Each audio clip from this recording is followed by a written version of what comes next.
50%, perperasaan 50%. Jadi untuk soalan ini ialah perlu seseorang itu menjawab bahagian A itu 4 soalan soto 60 markah. Mana jawab ke semua sekali lah, semua soalan pada bahagian A, dan bahagian B 3 soalan 40 markah, dan soalan esei ni daripada 3 soalan jawab 2 daripada 3 soalan. Itu berkaitan dengan format untuk kertas sintaksis BMMB 3233 ke 3223?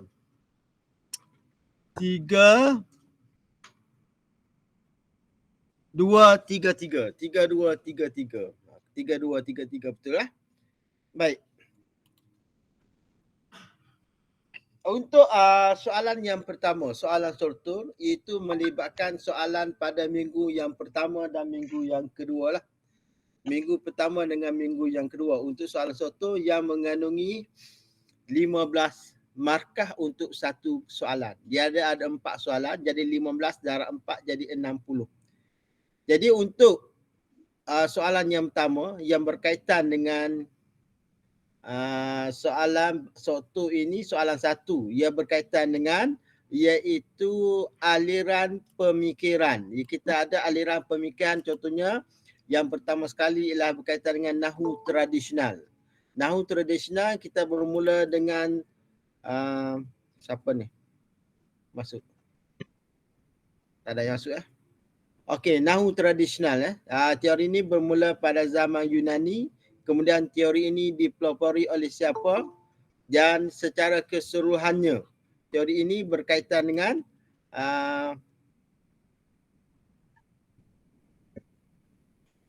mana ulang lah. Berkaitan dengan suatu bahasa itu hasil daripada sebab dan akibat. Kemudian yang seterusnya, apa dia tentang kajian tradisional? Jadi huraian tata bahasa bersifat rasional yang berasaskan anggapan bahawa disiplin-disiplin lain tiada kaitan dengan bahasa. Akibatnya huraian unsur bahasa tidak tetap. Itu banyaklah contoh-contoh huraian yang berkaitan dengan teori tradisional ini. Nahu tradisional . Jadi itu yang perlu dilakukan untuk soalan nombor 1. Untuk soalan nombor 1. Kita jangkakan dia akan keluarlah yang macam tu. Kemudian yang seterusnya, apa tujuan penggunaan nahu tradisional di sekolah?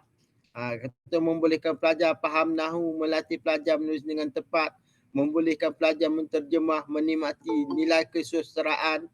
Mana itu contoh-contoh jawapan untuk soalan sekiranya bertanyakan soalan nahu tradisional. Jadi untuk soalan bahagian 1 ini yang perlu awak selesaikan ialah yang selepas itu teori struktural. Siapa pelopor dia, kemudian apa dia tentang teori struktural ini. Apa dia pengisian dia, apa ciri-ciri dia tentang teori struktural ini. Jadi itu yang perlu awak rumuskan, perlu awak baca. Kemudian contohnya, huraian bahasa dilakukan secara induktif, menganggap bahawa suatu bahasa merupakan kaitan antara fonem sebagai unit bunyi dengan fonem sebagai unit tata bahasa. Ini telah dikuliahkan semasa minggu pertama dan minggu kedua pada bulan 8 yang lepas. Kemudian kita lihat yang seterusnya berkaitan dengan ciri-ciri teori struktural ini. Teori bahasa ialah suatu bunyi, perhubungan, arbitrari, bahasa ialah pertuturan. Jadi yang perlu awak lihat ialah awak kena cari maklumat apakah yang dimaksud dengan bahasa ialah satu sistem bunyi. Apakah yang dimaksudkan dengan bahasa ialah alat perhubungan? Apakah yang dimaksudkan dengan bahasa bersifat arbitrari? Apakah maksud bahasa yang bersifat bahasa ialah pertuturan? Cari maklumat daripada kuliah-kuliah yang lepas, daripada pensyarah masing-masing yang telah dikuliahkan pada minggu pertama dengan minggu yang kedua yang lepas. Okey, kemudian lepas teori struktural kita lihat pula tentang teori transformasi generatif yang dipelopori oleh Chomsky. Okey, kita lihat apakah yang dimaksud dengan generatif dan apa pula yang dimaksud dengan transformasi. Kena ulas baikkan. Jadi dalam konteks ini bermakna menuliskan semula suatu ayat asas atau ayat yang asal kepada contoh yang lain tanpa mengubah atau menghilangkan makna asalnya. Itu maksudnya transformasi generatif. Kemudian kita lihat yang seterusnya. Kita lihat pula tentang ciri-ciri teori transformasi generatif. Ini telah dikuliahkan, jadi tak perlu saya ulaskan.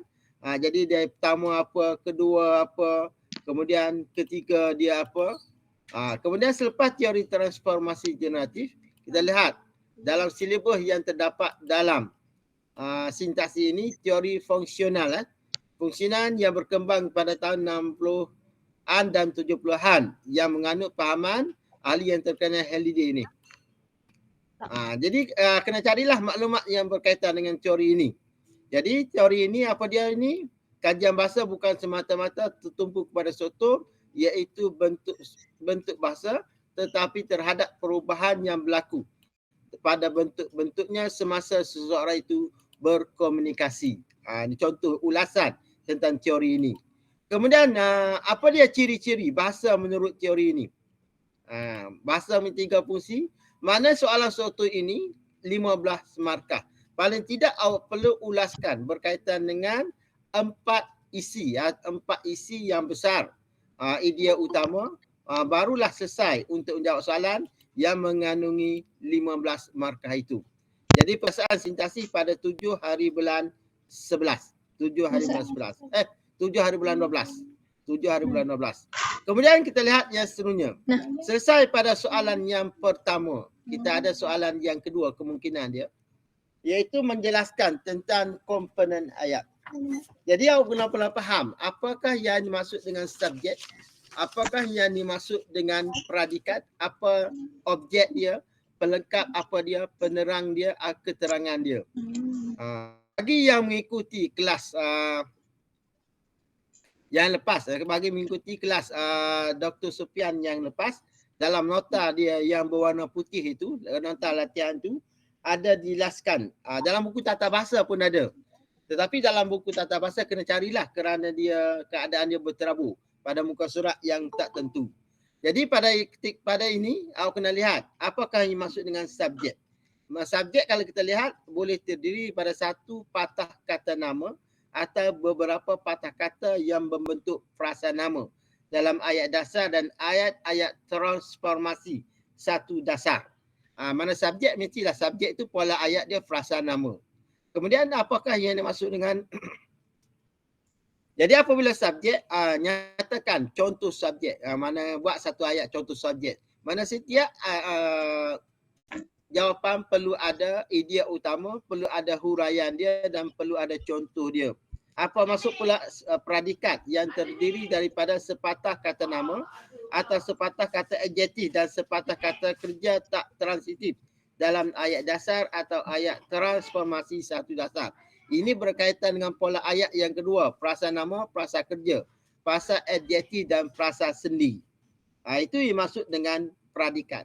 Kemudian apa pula yang dimaksud dengan objek? Objek biasanya terdiri daripada frasa nama. Objek mesti kata nama yang wujud selepas kata kerja transitif. Yang wujud selepas kata kerja transitif. Objek tak wujud selepas kata kerja tak transitif. Ataupun objek juga wujud selepas kata sendi nama. Contohnya di bilik. Di bilik. Bilik itu objek kepada kata sendi nama. Kemudian pelengkap. Apakah yang dimaksud dengan pelengkap? Kena ulaskan. Kena lihat kepada contoh.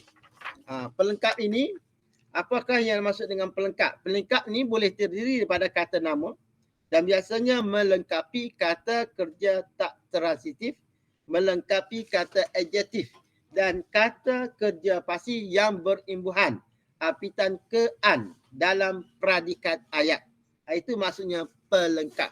Ini boleh siapa yang beli buku Dr. Sufian tu yang warna kuning. Itu dah tahu warna hitam ada diterangkan apakah definisi atau dalam buku Tata Bahasa Dewan. Kerana buku Tata Bahasa Dewan ni sebagai buku rujukan. Tapi kena carilah buku Tata Bahasa Dewan. Kerana dia berterabur. Kemudian yang kedua, apakah yang dimaksudkan dengan penerang?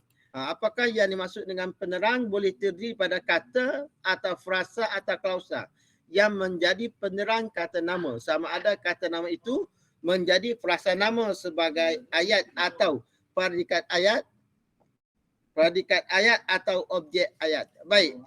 Ini ialah dalam konteks penerang. Contohnya rumah lama terletak di atas bukit itu. Jadi rumah lama, rumah itu ialah kata nama. Lama itu sebagai penerang kepada kata nama. Lelaki tinggi. Lelaki ialah kata nama. Tinggi ialah penerang kepada kata nama. Okey, contoh itu contoh dia lah. Boleh ulaskan. Kemudian apakah yang dimaksud dengan keterangan? Keterangan ialah tambahan predikat ayat yang sudah gramatis. Yang keterangan boleh terdiri daripada kata atau frasa atau klausa. Contohnya, nyatakanlah contoh-contoh yang berkaitan dengan keterangan. Contohnya, Ahmad pergi ke Kuala Terengganu. Jadi Ahmad sebagai subjek, pergi sebagai predikat ke Kuala Terengganu. Ya, itu sebagai keterangan.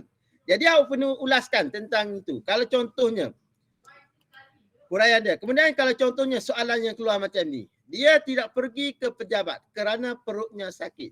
Okey.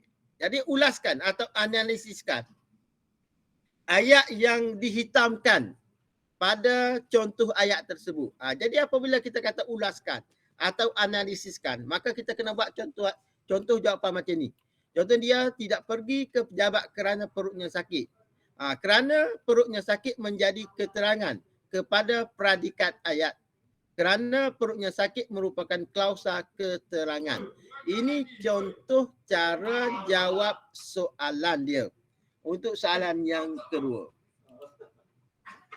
Kemudian kita lihat soalan yang seterusnya, iaitu berkaitan dengan ayat majmuk. Berkaitan dengan soalan ayat majmuk. Jadi ayat majmuk ni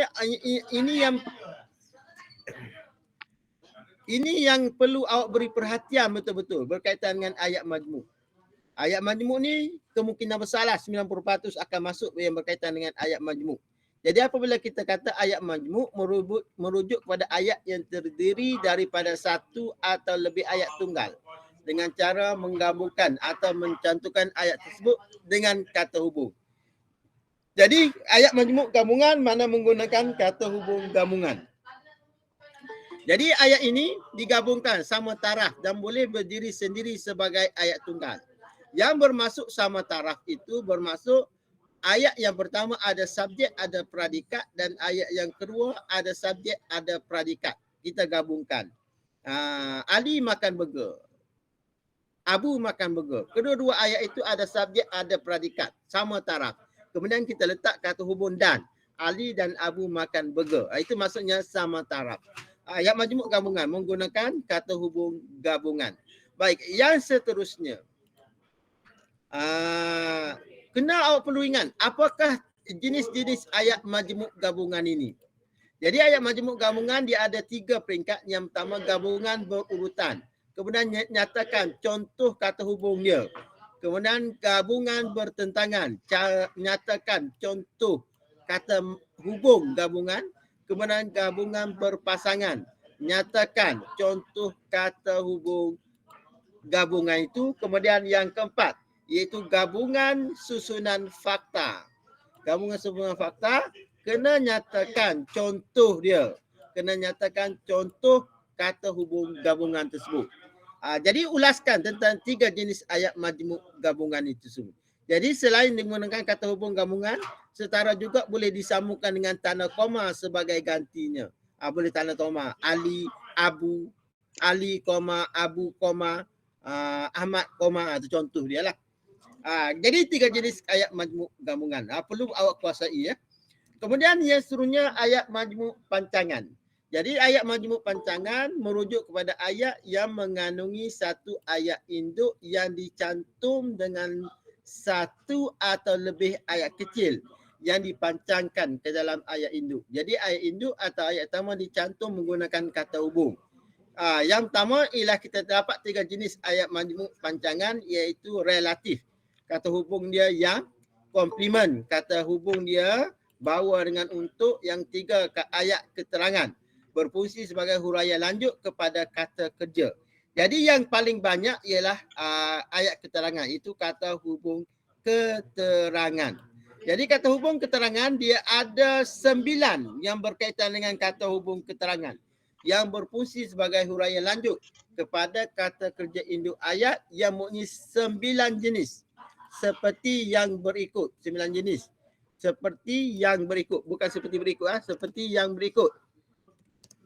Berserta kata hubung yang digunakan. Contohnya keterangan sebab, keterangan akibat, keterangan syarat, keterangan waktu pententangan, keterangan harapan, keterangan cara, keterangan tujuan dan keterangan perbandingan. Itu boleh rujuk dalam buku Tata Bahasa Dewan. Itu keterangan. Kemudian jangan lupa yang paling penting, sekiranya soalan yang meminta awak ialah untuk ayat majmuk campuran. Bezakan, banding bezakan ayat majmuk gabungan dengan ayat majmuk campuran. Jadi ayat majmuk gabungan awak telah jelaskan. Apa itu ayat majmuk gabungan? Kemudian yang perlu jelaskan juga apakah yang dimaksudkan dengan ayat majmuk campuran. Apabila ada soalan yang berkaitan dengan banding beza. Berkaitan dengan banding beza.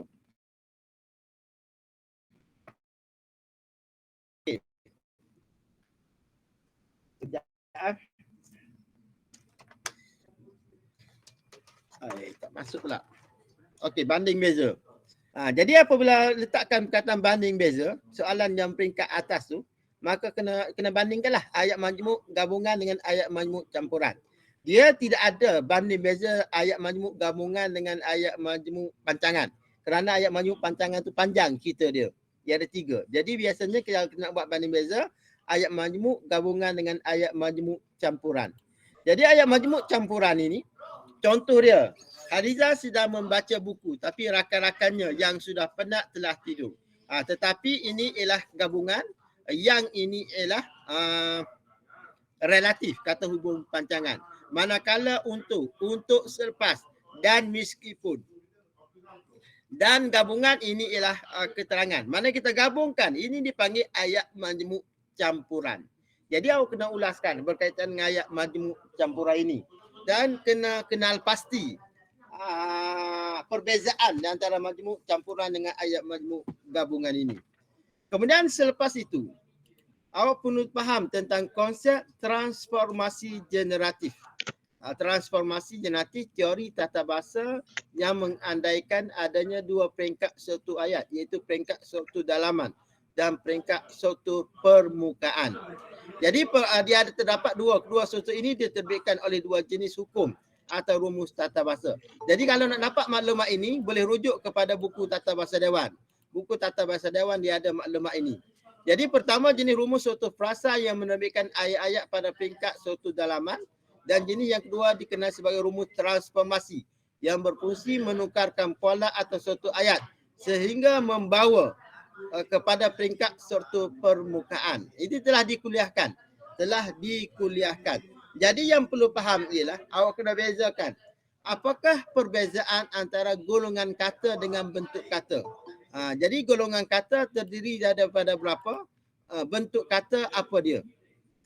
Apabila awak faham tentang golongan kata, apabila faham tentang bentuk kata dan golongan kata, maka awak boleh ulas tentang konsep transformasi generatif. Ini maklumat tersebut telah dikuliahkan pada peringkat awal itu. Pada peringkat awal-awal mungkin dalam minggu yang kelima, yang keenam dulu. Jadi pensyarah masing-masinglah, kelas masing-masing.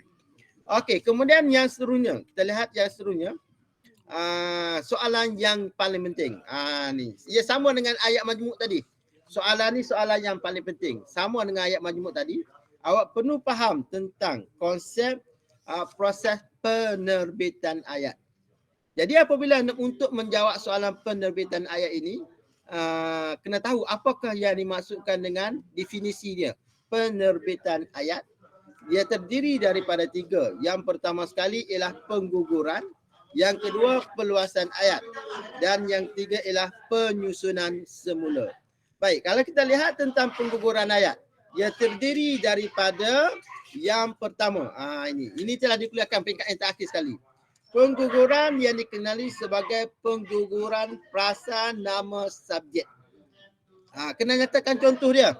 Kena nyatakan contohnya. Contohnya pengguguran frasa nama subjek.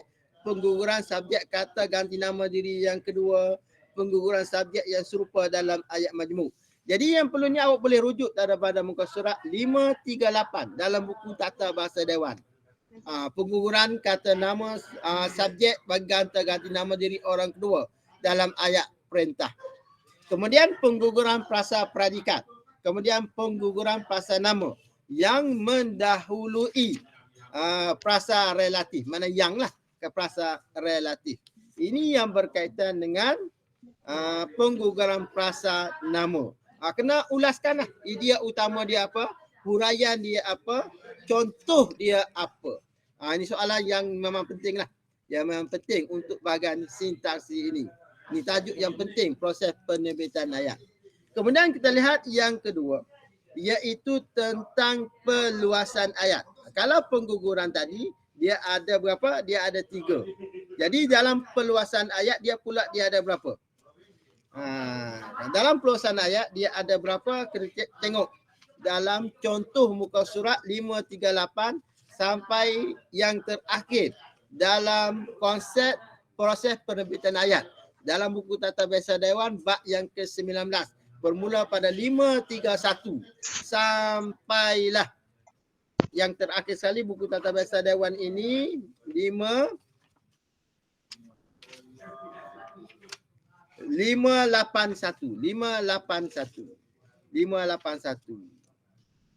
Kena. Jadi peluasan ayat terdiri daripada berapa?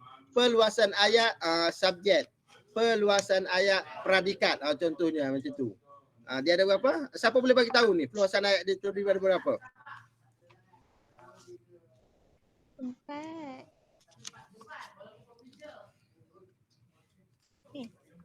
Aziz boleh ke bagi tahu Aziz?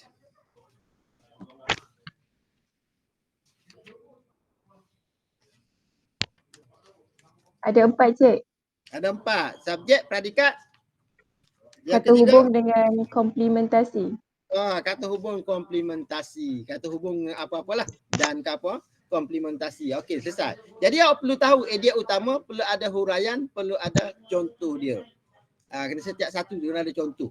Kena bukalah buku Tata Bahasa Dewan 531 sampai akhir sekali. Kemudian yang ketiga ialah penyusunan semula. Jadi penyusunan semula dia ada berapa? Siapa boleh tahu penyusunan semula dia ada berapa? Siapa ada buku Tata Bahasa Dewan tu? Yang pertama sekali, penyusunan semula prasanama sebagai subjek, penyusunan semula prasanama sebagai objek, dan penyusunan semula ayat songsang. Jadi itu yang berkaitan. Jadi awak boleh perhatian betul-betul tentang berkaitan ayat majmuk dan proses penerbitan ayat. Untuk soalan yang pertama tadi, ia berkaitan dengan teori, nahu tradisional, fungsional, struktural, dan transformasi generatif.